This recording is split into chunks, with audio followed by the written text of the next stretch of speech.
this aspect of us you would also address, so that we will actually grow in stature. Raise your voice and shout. Come on. Also grow in wisdom. I pray you, Lord, that as we grow in wisdom, we'll be able to shine as lights and fulfill the mandate of Christ. I trust you for utterance. In Jesus' mighty name we have prayed. Please sit down. Raise your voice.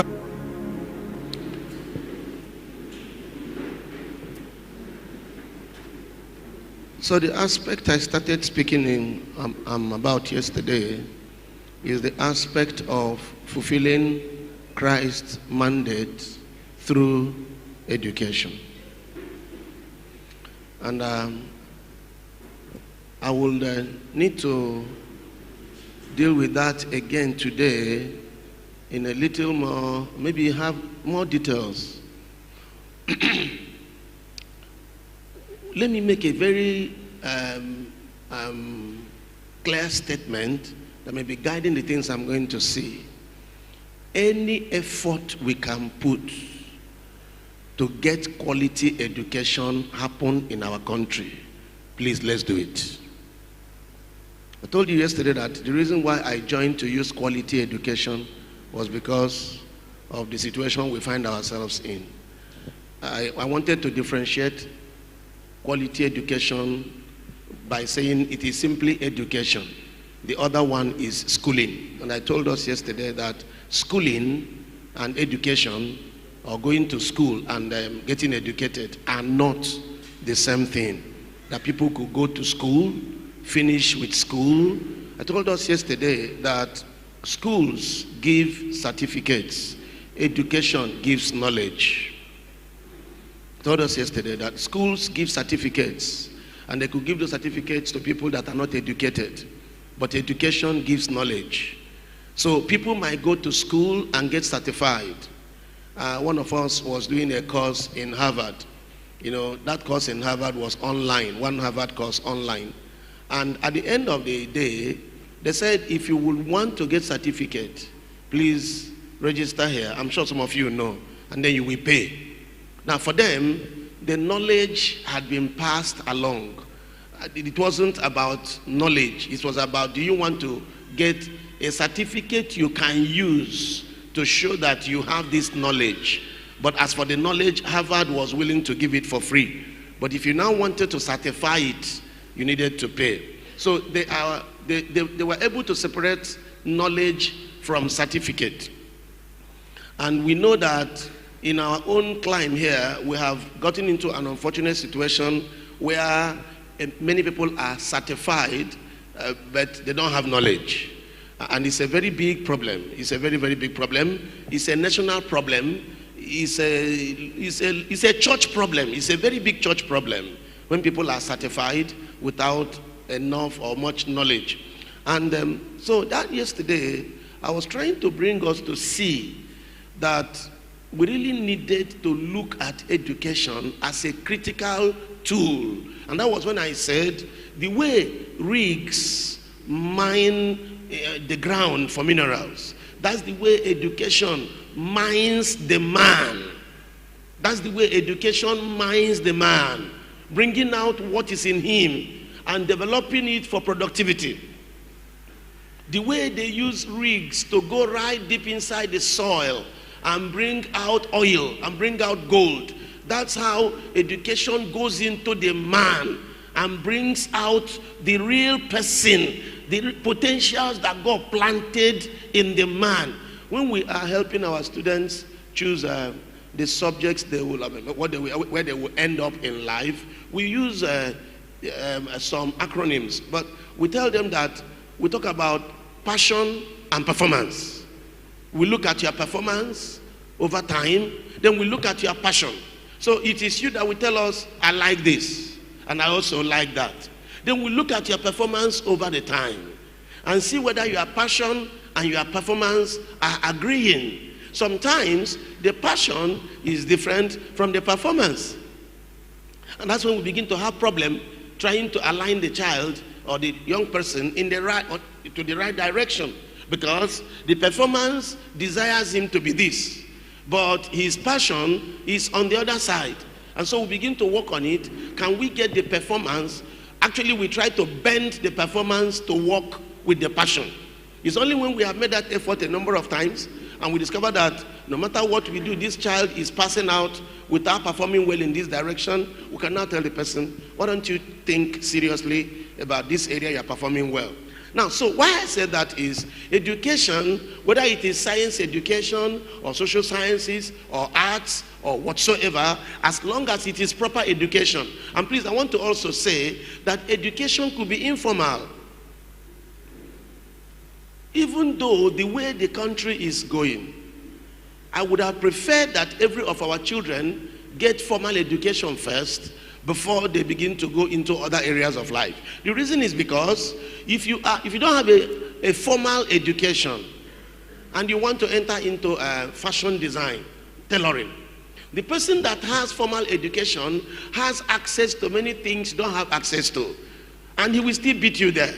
Because he has connections, he has the internet to his aid, he can read well, he goes out to study, he could measure well, he know the millimeters from the centimeters. But you that just went into informal training may not always differentiate between half inch and quarter. You know, I hope you know that it is actually a part of illiteracy to say that a quarter and half are the same thing, you know, because they are not. By the time you add that quarter a number of times, you discover that they are not. You have deviated by so far. So I will encourage that while we say that some people can get into informal education, I will please plead with us. Let our children have basic education, being able to read and write and navigate their way through the academic world before we tell them you are supposed to be a trader the way you are behaving. You're supposed to be into this or into that. The reason is because the world has gone beyond where people just get up and learn carpentry and do well. It's no longer very common. If you get one person doing that, you will clap for him. The rest that are doing well in that department are graduates. I mean, one example I will give you is there were buses plying over Lagos, over Abuja in this state many years ago until an educated man, ABC, joined them. If you remember, there were buses. I mean, we have had the Kennedy Chukwu for so long. We had had the Young Shall Grow. We had had the Zuchukwu. We had had many of them. Then a man who was educated and much more in science came into the business, and the face of that business changed. Why? He brought in his education to bear on his transport business, and there was a change. Anyway, one good thing about the other people is that they quickly keyed in. They quickly keyed in because it became a competition for customership. I mean, when he was dragging away all the customers because of his waiting lunch, because of the lunch they gave, because of the services they provided, because if the buses stop on the road, there was a connection they would quickly arrange and make sure you are comfortable, because of the communication. One key thing they were doing was communication. If you were going along and there was a problem, they will be communicating with the passengers, see what we are passing through, look at where we are, what can we do. I mean, naturally, our normal local, the Young Shall Grow, will not remember that you are there. If your bus spoils, nobody talks to you. Driver quickly parks by the side of the road and gets down and goes under the vehicle. If he doesn't know what to do there, he gets up and gets another taxi and gets away. He was good intention though. He was looking for a mechanic. But everybody is confused. Why did we stop? I used to travel to Lagos a lot by road, and I knew what I passed through until I found something. I didn't even know that, you know, he was an Igbo man, the man that was doing ABC then. I didn't know. I just found something, a place where I felt more comfortable, and then I switched over, and many others switched over, because education was brought to bear in transport business. Education can be brought, can always come in every area. You can bring it to bear in carpentry. You can bring it to bear in any area. in tailoring. You can bring it to bear even in the marketplace, in the real market where you are trading. You can bring education to bear. Now, but I have said some of those things yesterday. I read for us the book of Luke chapter 2, where the Bible said that Jesus developed in wisdom, stature, favor with God, and favor with man. And I was trying to say yesterday that one of the areas we must develop ourselves so well is in the area of wisdom. Wisdom may be inside of us. Education mines it out.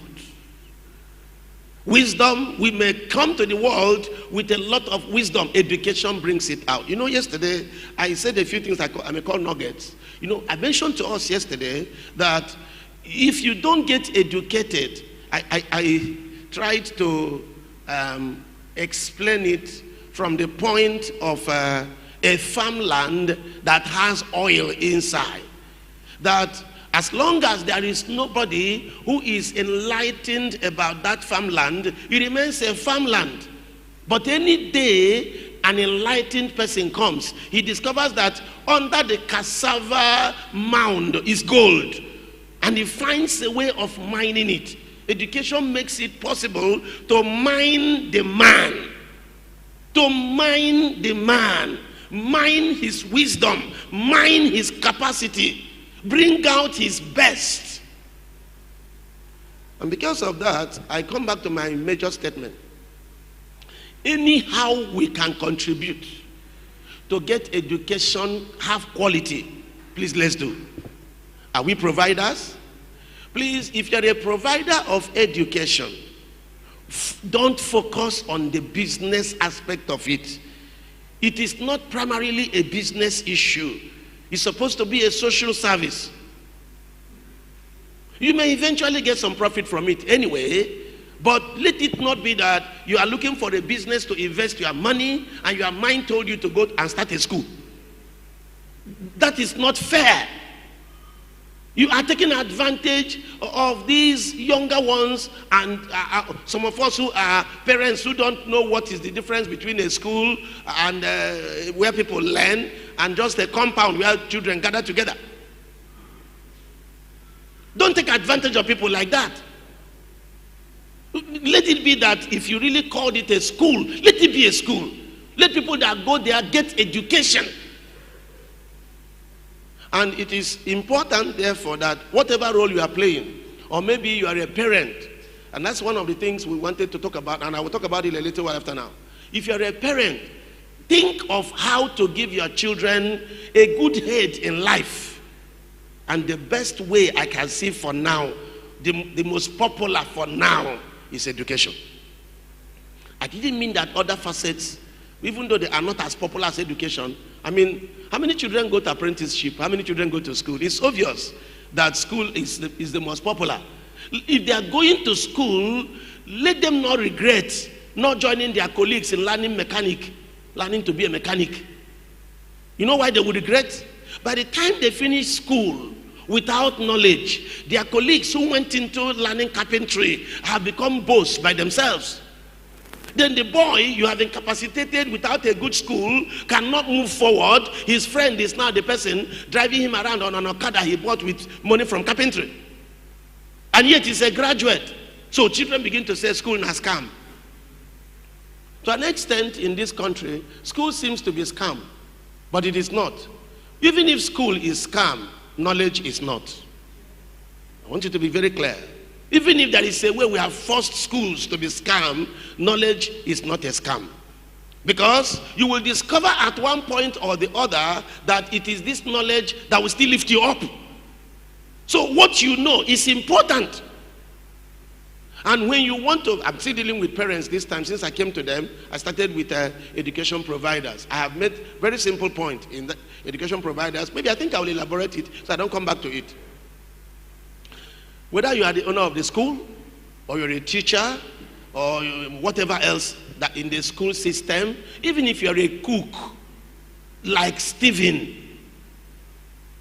I don't know whether you know that Stephen was appointed not for the pulpit, but for the kitchen. Yet, He made so much impact that when the Jews were looking for who to kill, they knew that the source of the strength of these people is the kitchen. How did a man in the kitchen become the arrowhead you should kill? Why don't you kill other people? I mean, if you're looking for somebody to kill, go for the preacher, not for the cook. But they knew that this man from the kitchen was doing enormous work. Even Satan himself knew. So he targeted Stephen. The idea was, let's kill the man. This man is one of those who is making this thing work. So even if you are a cook, you could be actually a very wonderful point that is growing a school. Not growing in number particularly. Talking about doing the right thing. So don't take your job for granted because you're a security man at the gate. It's possible that it is you that is actually motivating one or two persons because of the professional way you are doing your job and doing it well. Now, so wherever you are among these service providers in education, please, the Lord is asking you to focus on giving knowledge. The Lord is asking you, if you don't do it for pay, do it for the master. Make up your mind that I must make sure that we pass knowledge across. That can be the people that actually will I say, reduce the quality of knowledge that people have. Let me also mention this to us. I think I'm mentioning things one after the other because I don't have all the time. Remember that for the 6 years, I'm dealing with secondary school now. And I think I have said it severally, secondary school is the most critical level of education. The most critical. If you're a secondary school worker here, is the most critical. I will explain. In primary school, they are children, so they are allowed. People say, hey, but they are children now, primary school. In university, they are adults. I mean, they are adults. They should know what they are doing. The link between the stupid child and the villain adult is the secondary school. I don't know whether it makes sense to you now. If we can turn this silly child who will left to be silly because he's a child, and don't let him become I want to use a fair word, don't let him become a troublesome adult in the university. The secondary school is key. Our children are made and mad in the secondary schools. Before they go to university, they are already spoiled. And so when they go there, what they are bringing, deal with what happened in primary school and secondary school. But whatever spoils in secondary school, we will not be able to deal with it in the university. Why? Nobody is using a cane in the university. Nobody is asking whether you go for lessons or not. Even in countries that ask, what it affects is your score. Doesn't affect your person. And some of them don't care about score. They don't bother. So nobody is asking, did you go send it to the teacher? Now, where did all of this start? A child that was not taught to read in secondary school may not learn to read in the university. A child that was not taught to do his assignments by himself, write his exams by himself in secondary school, may never learn it in the university. Except if the Holy Spirit helps him to repent, the kind of violent repentance that will change his perspective of life. If not. So you now see, I'm not here to make a case for secondary schools. I was only trying to use it as an example, and I wanted to give you the reason why I was used as an example. So you realize that if a school worker or school owners at the secondary school level don't put in their best and bend this primary silly child into a responsible and reasonable young man, we send in a villain to university. And then we bring out what we have now. They call them Nigerians. It's a problem. I'm not really trying to talk down on our country, but how long shall we pretend that we have this situation around us? That a greater percentage don't come out good. How long shall we look away from it? We can't continue living in denial. We need to accept that it is a bad situation. University lecturers here know. I was asking a professor, how come I see your graduation list and what we see there numbers like, I think the last number I saw was, in his department was about 50, is it 40? I told him, I thought you were up to 100 in the university. He said they were 100. I expect the answer he gave to me. He said, it's you people. He said, we people, how? He says, it's the secondary school that produced these people here who can't graduate. And when universities begin also to lower the marks to get them graduates, whatever name we call it, whether we call it amnesty, I have had that one from a university, session, other schools call it different names. I don't know why we are doing these things. I don't really understand why we are doing them. Are we doing 6 years? We shortchanged that child. I told the principal to expel a boy that didn't do well. I asked him after a meeting in the board. My suggestion was, let's expel him. The board wanted to be soft on it. I insisted that, okay, I now use executive power, expel that boy. The father came. He became people were sympathizing with him. And I looked wicked. The father's idea was, so where do you want me to take him to? How do we get him reorganized? I told him, number one, the first reason I said expel him was not just because of his character, also because of his performance. The two things we don't have here, in the two areas he has problem, we don't have facilities. Number one, we don't have facility to manage a criminalized boy before he came here. This is not, what did they call it these days? It's not a prison. They call it a correction center. I said, this is not a correction center. We don't have the facilities. We didn't buy equipment for that. So we can't manage this boy. That is number one. You see him, that he is really crooked.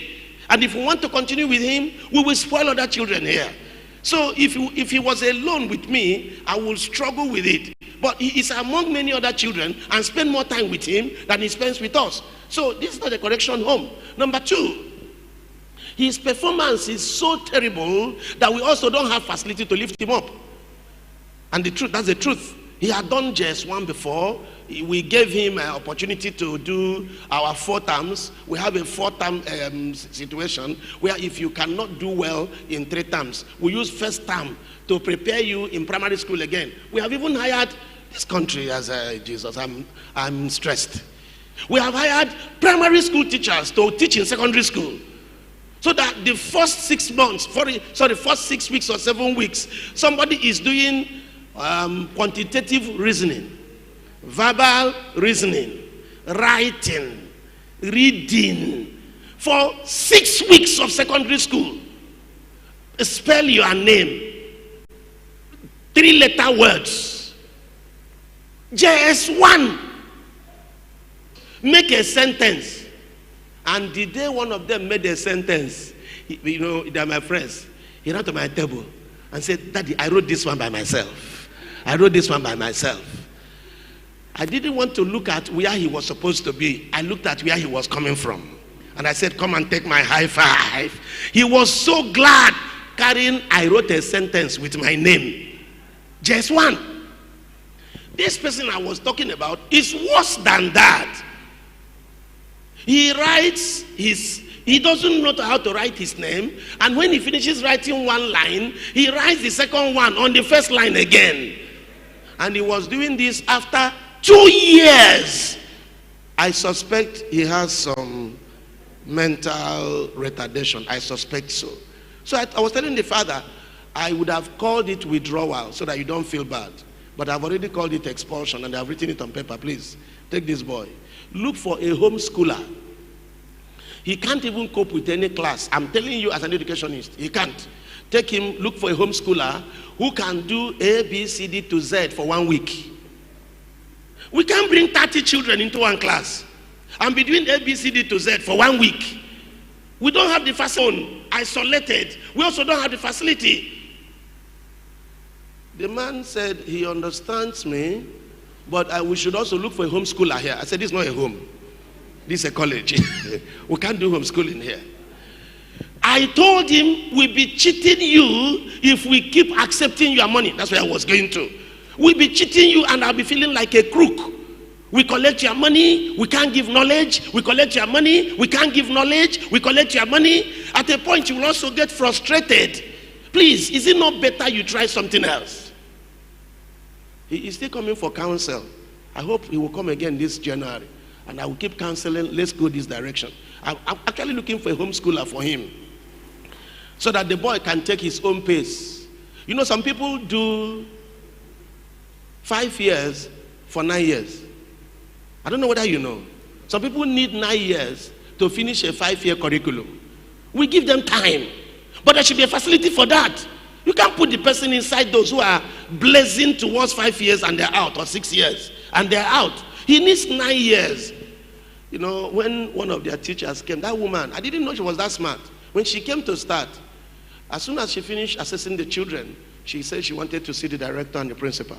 We sat with her. Young lady. She said, number one, sir, change the timetable for these children. I said, how? He said, they cannot learn what others learn in 40 minutes. Give them 1 hour for each of their subjects, and then reduce the curriculum, reduce the lesson for that period. Others are doing this thing in 40 minutes. He said, sir, they cannot. Copying note alone will take them 40 minutes because they cannot write like other people. Their own, you will give them time to, you will even need to go to their table and see what they are writing. Up these many children who are looking up that here might brush them from, please forgive my dirty language, from poto to have some level of knowledge. Capacity to give knowledge. If you don't have, build capacity and stop at where your capacity can carry. It doesn't make you a failure. But if you're looking for money, you will gather every Tom, Dick, and Harry, fill everywhere, collect their money, and send them empty you came, empty you go. Let's never do that. I'm talking about education providers. Spare no funds. Spare no funds. I have a dictum I'm teaching where I stay. My teaching is save as much as possible, but spend as much as necessary. I'll say it again. Let me start from spend. Spend as much as necessary, but save as much as possible. I got that dictum one day. I was bending down. I think that day it was like my master Jesus. I bent down to pick up nails. Carpenters were working, and as they were carrying nails to go and work, they were dropping, nails now. They were falling out, and the carpenters continued going. So I was talking with somebody, and I began to pick up the nails. The person laughed. Sir, what are you doing? I said, I'm picking up the nails. I don't want them to waste. He said, if you are picking up nails, why do you spend so much money in this other area? Only to come and bend down and start picking ordinary nails. I told him, spend as much as necessary, but save as much as possible. There are places you can save, but there are areas you must spend. If you want to be an education provider, make up your mind that this is not about profit. This is not about making money. This is about making sure we give knowledge. In the first 2 years of the school, the church committee, as usual, gathered to ask me, so sir, where is our profit? I remember the Lord helped me with wisdom. I turned and told them, these children are your profit. Please, when you look at them, be joyful. When you look at them, be happy. Be happy that your children are scoring 345 in JAMB, 342, 319, 320. Look at them, you should be happy. And don't ask me for money. I didn't start this to raise money for you. Now, you see, why that is important to me is because education providers are key. See, people buy what you sell. Oh God, I wish I could say it well. People buy what you sell. If you have the opportunity of selling knowledge, that is what those who come there will collect. It's not according to them, it's according to you. That's what you want to sell. Then those who don't want to come, it's all right.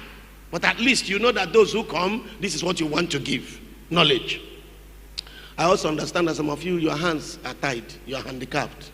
You're working for those who don't see what you are seeing. You will need to talk to them and pray them into it. You will pray them in. Your passion will drive them into it. Keep praying, keep talking to them, keep praying. And those who are working for the government, there is fire on the mountain. you see, I don't know what to say about those who work for the government. Only to say that do your best in your corner. And still pray for them. Prayer works on government too. Pray for them. Talk to them. When you can, do what you can. Let's see whether at least let there be some bright light or maybe some little flicker of light from your own side. But I still come back to my central point. Whatever we can do to give sound knowledge in education. Jesus grew in wisdom. May our children grow in wisdom. Now, so when it comes to your children, I will advise parents, look for where your child gets training, not where he is pampered. In fact, I will encourage you, because you're a Christian, the first school to avoid is the one that does not flog. I'm telling you. Any school that does not flog, don't take your child to that place. Because the Bible made it clear that we should flog. Flogging is a Bible injunction.